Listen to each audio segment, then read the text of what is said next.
Okay, let's look at some multiple choice questions from September 2022 question paper. So try to answer the question, pause the video, answer the question, and then play the video to check if your answer is correct. 1.1. A crate is pulled by a force F applied along a horizontal surface, as shown in the diagram below, that is not drawn to scale. The crate slides to the right at a constant velocity. Which one of the following statements about the forces acting on the crate is correct? We're looking for the correct statement.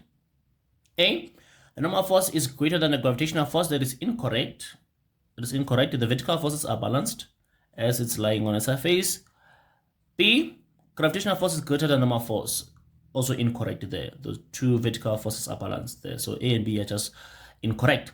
A and C, the force applied is greater than the frictional force. Now that one is incorrect there because the forces must be balanced. Constant velocity means that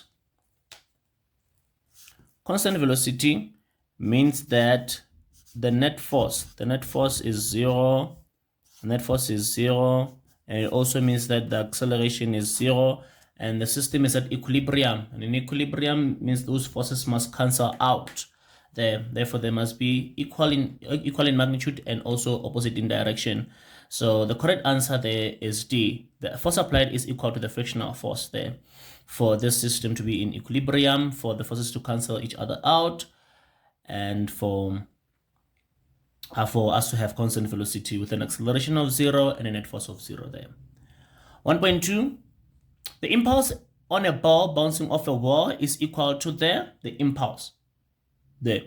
We know impulse to be equal to the change in momentum, so which is A.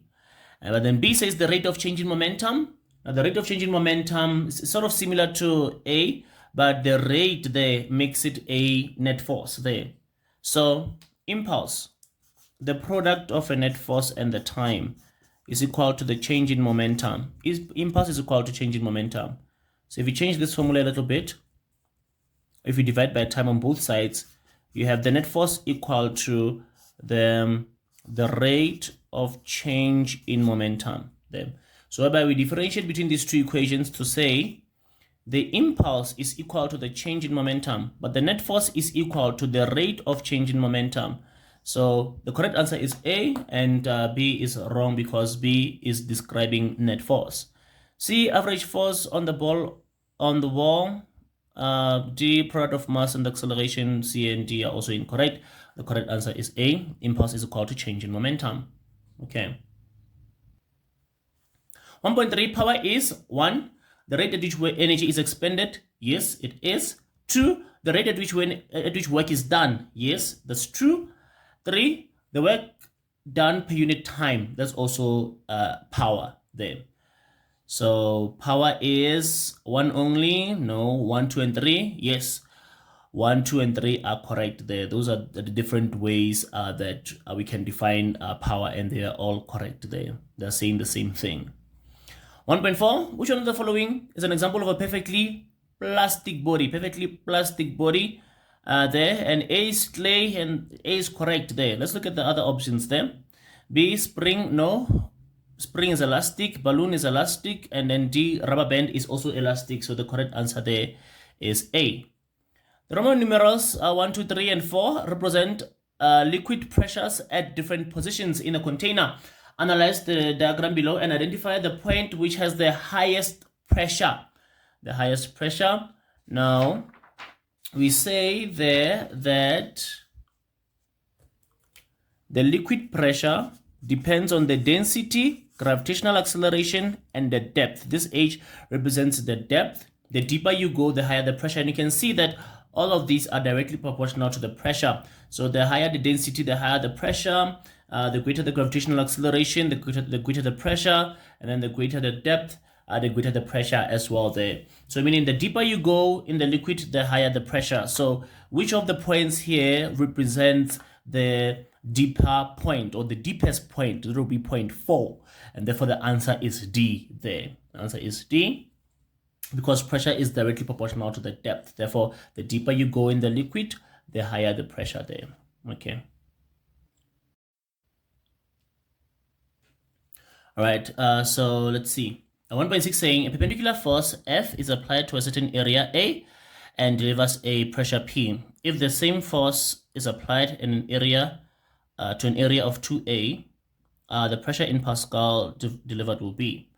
Now, the first thing that you do is that we find a formula that relates these two. So pressure would depend on the force and the area. In this case, we're investigating the relationship between pressure and area, while the force remains our constant variable, dependent and then independent variable here. And then this is not just a matter of saying that it will increase or decrease. We want the ratio as well. So now, pressure and area here, as you can see, they're inversely proportional because the other one is a numerator and the other one is a denominator. And let's say, for example, this is the original pressure. Let's call this pressure 1, and then original area, let's call this area 1. Now, pressure 2 is the same force there, the same force over area 2 is double area 1. Area 2 is double area 1. So let's see here, if we pull that 2 over to the left, we have a half there, 1 over 2, and then inside there we have force over area 1 there. Now for this part here, what we did here was to say that pressure 2 is force over area 2, but then area 2 there, the new area, is 2 times area 1 there. And then what we have is that we have that half. Force over area 1 is pressure 1. That means that the new pressure is half of the initial pressure there. So, but the other someone else can say that it's just simply saying if the relationship between the two quantities is inversely proportional, as we have discussed, then it means that if you double the one of the variables, the other one will just be half of that there. You just take the inverse of doubling, which is halving there. Okay. 1.7, the image formed when an object is placed a distance 2f in front of a convex lens is. So we can just start by revising all of it. We can say that beyond 2f, what we have is, beyond 2f, what we get is a real inverted smaller size. On 2f we have, which is the one that we're having right now, we have real inverted same size between f and 2f. We have real inverted and larger image.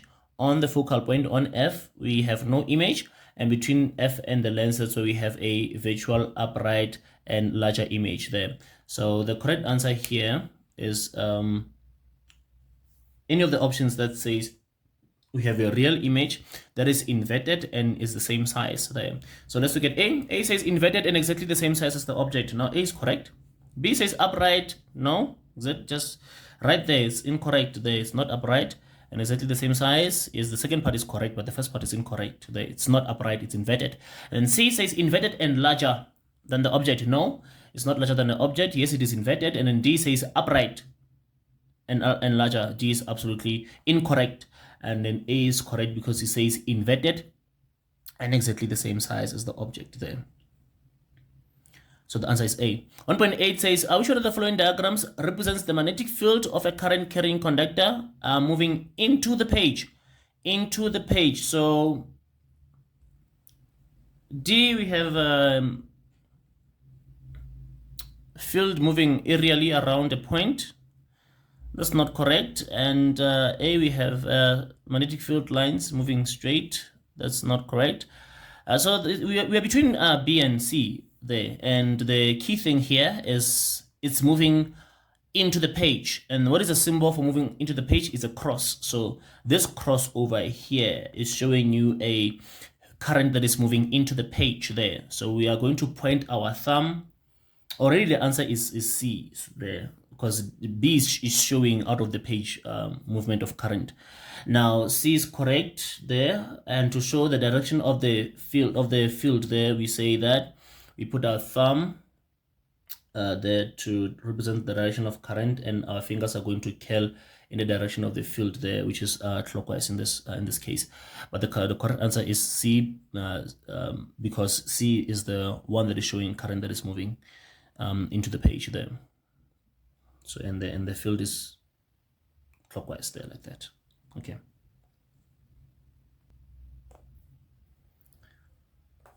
1.9, increasing the current in an electric circuit will A, increase the EMF? No, EMF is fixed of a power source. B, increase the heat production? Yes, it will increase the heat production because the heat production, it will increase the power, the power dissipated, and thereby increasing the heat production as a result. Because the heat production from one of the formulas in the formula sheet is a current voltage multiplied by time, or another one that shows the current squared multiplied by resistance multiplied by time. All these equations are basically just showing us that current and the heat produced are directly proportional. The greater the current, the higher the heat production there. So the B is a correct answer, but let's look at the rest. Will increase the effective resistance. Now that's incorrect. Increasing current will not increase the resistance there. And D, reduce the electrical power usage. It will actually increase power. One of the formulas that we have for power is equal to current multiplied by voltage. There you can see from this that the current and the power are directly proportional there.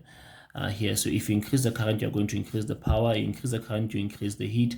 So D is incorrect because the power should increase, but it says reduce. And C is incorrect because the current will not increase resistance. They do not go together like that. They go inversely.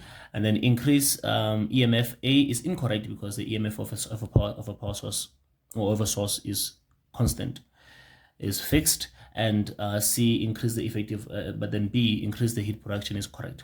An appliance that will convert mechanical energy to electrical energy. The energy conversion of that device, mechanical to electrical, is a generator, and the answer is B, right?